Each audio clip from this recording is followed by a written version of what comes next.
Assalamualaikum warahmatullahi wabarakatuh. Halo teman-teman semua, apa kabarnya? Semoga selalu sehat ya. Pada kesempatan kali ini, saya Jihan Syifa Fauzia dengan NIM 2808678 akan membahas sedikit mengenai kelainan pada sistem digesti atau sistem pencernaan, yaitu salah satunya adalah penyakit diare pada mata kuliah Anatomi Fisiologi Manusia yang diambil oleh Ibu Arifah Purnamaningrum, MSc. Nah, sebelumnya apa sih yang akan kita bahas pada hari ini? Yang pertama ada definisi tentang diare, kemudian ada yang kedua adalah jenis-jenis diare, yang ketiga ada tanda dan gejala diare, kemudian yang keempat ada penyebab diare, yang kelima ada faktor-faktor yang beresiko diare, kemudian ada komplikasi diare, seterusnya ada pengobatan diare di rumah, dan ada pencegahan diare. Baik teman-teman, langsung saja kita masuk pada pembahasan yang pertama, yaitu definisi diare. Diare adalah gangguan pencernaan yang ditandai dengan buang air besar encer 3 kali atau lebih dalam sehari. Selain encer, feses yang keluar mungkin tampak lembek atau berair. Orang-orang sering menyebutnya dengan mencret atau buang-buang air. Ada banyak kondisi yang dapat menyebabkan diare ini, mulai dari infeksi bakteri, efek obat-obatan, hingga penyakit pada saluran pencernaan. Diare yang disebabkan oleh penyakit pencernaan biasanya muncul dengan disertai gejala lain. BAB yang encer ini bisa membaik dengan sendirinya bahkan tanpa pengobatan. Namun, diare yang berlangsung hingga berhari-hari dapat menandakan penyakit yang lebih serius. Kondisi ini bisa saja menyebabkan dehidrasi atau komplikasi lain bila tidak segera ditangani. Diare merupakan kondisi yang sangat umum. Siapapun bisa mengalaminya, setidaknya sekali seumur hidup mereka. Masalah buang-buang air ini tidak mengenal jenis kelamin dan usia.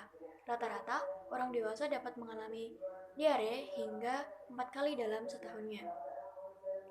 Kemudian, pembahasan yang kedua yaitu jenis-jenis diare. Tergantung dari durasinya, masalah diare ini dapat dibedakan menjadi beberapa jenis. Yang pertama, ada diare akut. Diare akut ini adalah diare yang muncul secara tiba-tiba dan berlangsung selama 3 hari hingga seminggu.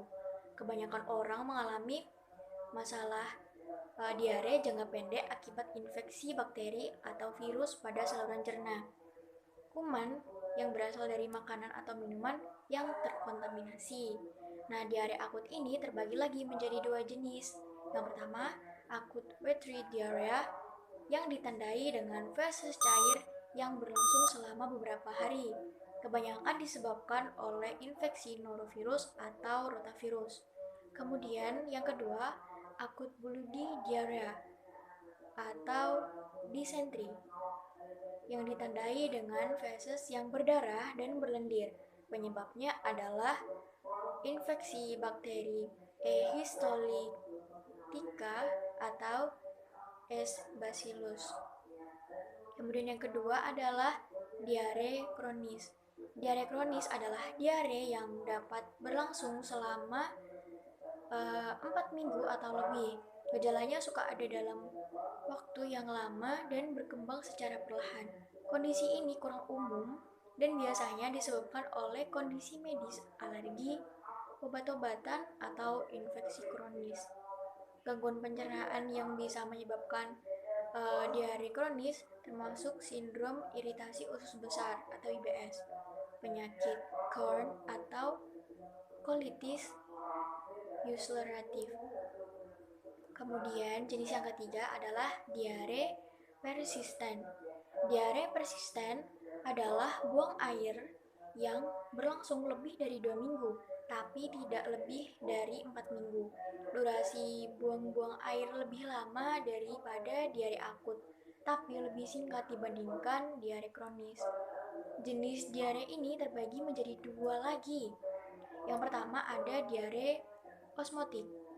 yang terjadi ketika makanan di usus tidak dapat diserap dengan baik sehingga cairan berlebih terbuang bersama feses.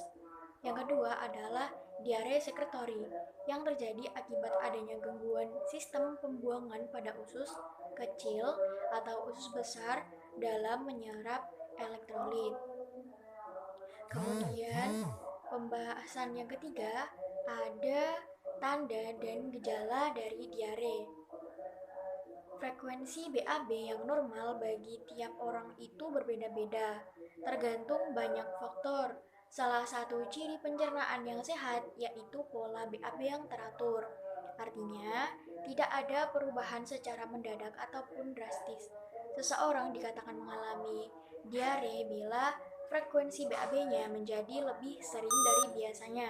Ketika diare, biasanya akan timbul gejala-gejala seperti berikut. Yang pertama, feses menjadi lembek dan cair.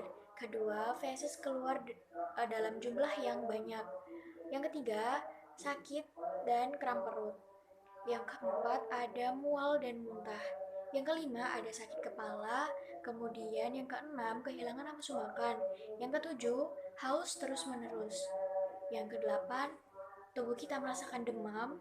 Kemudian yang kesembilan, uh, tubuh kita akan mengalami dehidrasi. Yang ke-10 kemudian ada feses yang berdarah. Nah, jika sudah muncul gejala-gejala seperti itu, jangan tunda lagi untuk memeriksakan diri ke dokter. Kemudian ada beberapa tanda-tanda lainnya yang perlu diwaspadai loh.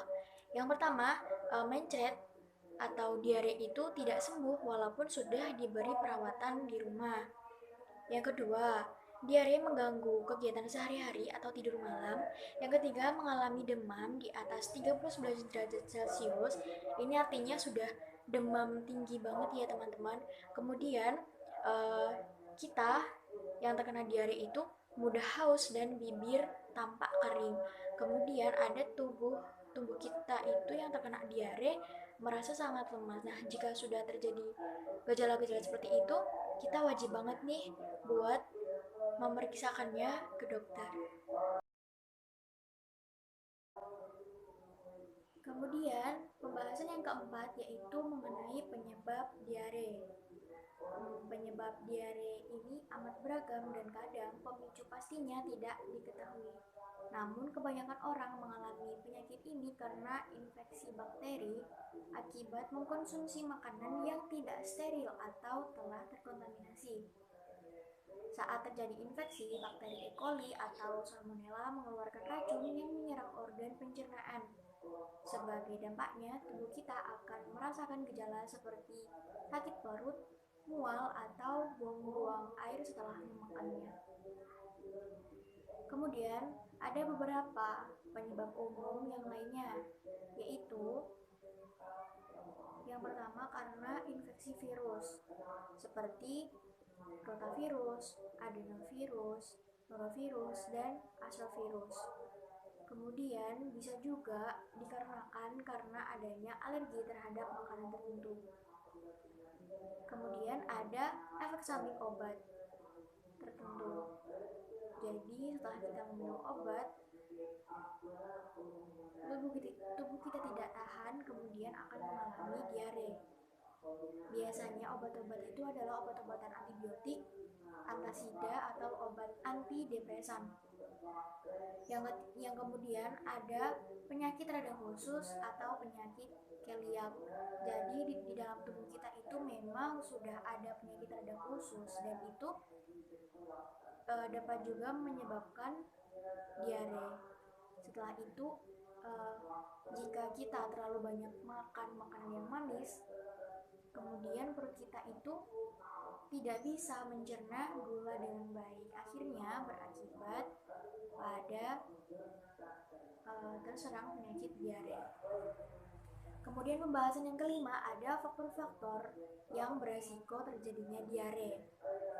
Nah, berikut ini ada berbagai hal yang membuat tubuh kita itu lebih rentan untuk mengalami diare. Yang pertama, jarang mencuci tangan setelah ke toilet. Kedua, penyimpanan dan persiapan makanan yang tidak bersih. Kemudian yang ketiga, jarang membersihkan dapur dan toilet. Kemudian keempat, sumber air yang tidak bersih. Yang kelima, memakan makanan sisa yang sudah basi. Nah, jadi teman-teman, faktor kebersihan ini bisa menjadi faktor utama penyebab eh, terjadinya diare. Jadi kita harus sering-sering membersihkan toilet, kemudian sering-sering mencuci tangan, kemudian menyimpan makanan dengan rapi, dengan bersih, membersihkan dapur dan memilih makanan yang baik untuk kita konsumsi. Nah, selain ada beberapa faktor tadi, perubahan pola makan selama beberapa hari terakhir juga dapat menyebabkan diare yang akut loh. Ini itu termasuk peningkatan asupan minuman kopi, teh, minuman bersoda, atau permen karet yang mengandung gula yang sudah diserap. Kemudian, diare juga lebih umum dialami oleh para wisatawan atau traveler. Biasanya kondisi ini terjadi saat mereka bepergian ke negara-negara berkembang yang banyak mengalami kasus infeksi bakteri E. coli. Mereka mungkin mengkonsumsi makanan-makanan yang terkontaminasi atau makanan mentah yang tidak higienis saat bepergian. Akhirnya terjadilah infeksi bakteri atau virus yang ditandai dengan buang-buang air. Pembahasan yang selanjutnya ada komplikasi diare. Diare bisa segera sembuh dengan perawatan yang tepat. Namun, jika dibiarkan, gangguan pencernaan ini juga dapat menimbulkan komplikasi yang berbahaya loh. Nah, berikut ini ada beberapa komplikasi diare. Yang pertama ada malnutrisi akibat diare. Diare yang terjadi secara terus-menerus dapat menyebabkan malnutrisi. Pasalnya, buang air berlebih dalam waktu yang lebih dari sebulan bisa membuat tubuh kehilangan terlalu banyak vitamin, mineral, protein, dan juga lemak. Diare kronis juga dapat menurunkan berat badan dengan cara yang tidak sehat. Ini terjadi karena tubuh tidak menyerap cukup karbohidrat dan kalori dari makanan yang kita konsumsi. Kemudian yang kedua ada pendarahan dan iritasi. Diare jangka panjang dapat menyebabkan iritasi pada usus besar atau rektum. Iritasi biasanya berbentuk luka yang membuat jaringan usus menjadi rapuh. Selain itu, iritasi juga dapat menyebabkan pendarahan pada usus maupun feses yang keluar. Sungguh mengerikan bukan teman-teman? Kemudian komplikasi diare yang ketiga ada dehidrasi. Nah, buang-buang air bisa menyebabkan dehidrasi karena tubuh kehilangan banyak cairan. Dehidrasi ringan dapat mudah diatasi dengan memperbanyak asupan cairan, baik dari air putih, peralit, atau makanan berkuah. Akan tetapi, diare kronis bisa menyebabkan dehidrasi yang parah dan berbahaya loh teman-teman. Kondisi ini mengakibatkan penurunan volume dan perubahan warna urin, kelelahan, sakit kepala ringan, dan penurunan tekanan darah. Ada juga resiko komplikasi serius seperti gangguan fungsi ginjal, kejang asidosis metabolik, hingga shock hipovolemik akibat terlalu banyak kehilangan cairan. Shock hipovolemik dapat menyebabkan hilang kesadaran atau pingsan atau bahkan dapat menimbulkan kematian. Kemudian komplikasi diare yang keempat ada septikemia. Septikemia terjadi ketika seseorang mengalami keracunan akibat masuknya bakteri ke dalam aliran darah. Komplikasi ini cukup langka dan biasanya hanya terjadi pada orang yang mengalami diare parah akibat infeksi bakteri Clostridium difficile. Bakteri ini menyerang usus besar dan menyebabkan peradangan pada dindingnya. Peradangan membuat darah menggumpal sehingga oksigen tak bisa mencapai organ yang dituju. Akibatnya, organ dapat mengalami kegagalan fungsi. Pembahasan yang selanjutnya adalah pengobatan diare di rumah. Selain minum yang banyak, Eh, kita juga dapat melakukan langkah-langkah untuk membantu penyembuhan diare di rumah. Yang pertama, harus menghindari makanan penyebab diare. Selama diare, hindari makanan dan minuman penyebab diare yang dapat memperburuk kondisi tubuh. Makanan-makanan dan minuman tersebut yang harus kita hindari agar diare tidak bertambah parah adalah salah satunya yaitu minuman dan makanan yang terbuat dari susu. Kemudian makanan berat, makanan yang berlemak, makanan yang berminyak, dan makanan yang pedas nih teman-teman. Ya, minuman yang mengandung kafein seperti kopi dan teh. Jadi, selama kita terserang penyakit diare, kita harus bisa menghindari makanan-makanan tersebut ya teman-teman. Kemudian langkah-langkah selanjutnya yaitu makan sehat dengan diet BRAT untuk diare. Selama masa pemulihan, tubuh kita memerlukan nutrisi dari makanan. Makanan dari itu, pilihlah makanan yang sehat dan mudah dicerna. Untuk mempermudahnya, kita bisa mengikuti pola makan BRAT atau bananas, rice, apple sauce, dan toast. Makanan yang dikonsumsi pada pola BRAT terdiri dari makanan yang berserat rendah, rasa yang cenderung hambar, dan mudah dicerna seperti nasi, saus, apel, pisang, dan roti. Makanan-makanan tersebut baik dikonsumsi saat organ pencernaan sedang bermasalah. Kemudian langkah yang ketiga yaitu istirahat yang cukup. Saat terserang diare, kita harus beristirahat sebanyak mungkin. Pasien yang terkena kondisi ini sangat disarankan untuk berhenti beraktivitas sementara waktu. Hal tersebut berguna untuk memulihkan tenaga yang telah dihabiskannya akibat bolak-balik ke toilet untuk buang air besar. Kemudian pembahasan yang selanjutnya adalah pencegahan diare. Kita dapat sebelum kita terkena diare, kita dapat mencegahnya dengan beberapa hal. Yang pertama, diare itu dapat menyerang siapa saja, terutama bila kita tidak menjaga kebersihan dari diri sendiri.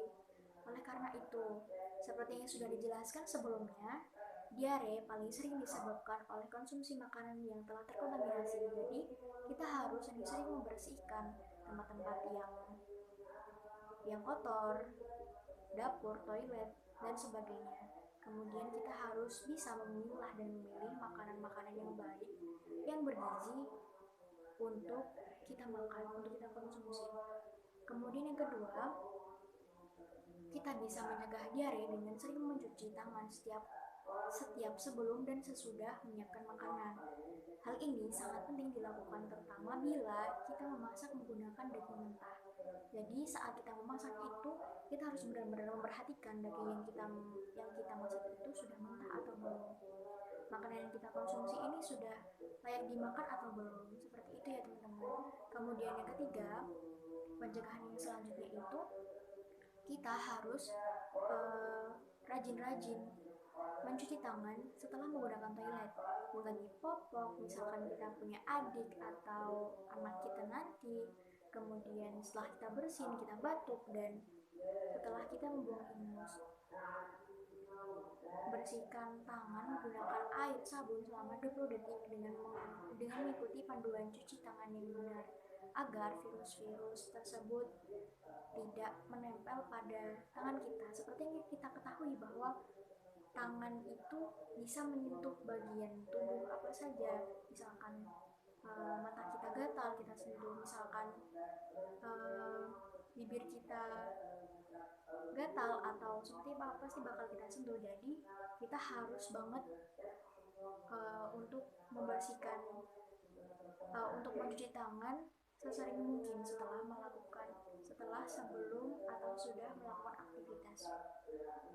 Kemudian jika tubuh ini sudah terkena gejalanya dan kita memiliki kekhawatiran akan suatu gejala tertentu, kita harus mengkonsultasikan kepada dokter untuk mendapatkan penanganan yang tepat.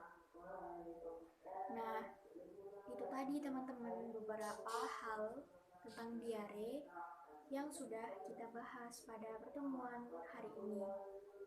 Semoga dapat bermanfaat untuk kita semua. Kurang lebihnya saya mohon maaf. Wassalamualaikum warahmatullahi wabarakatuh.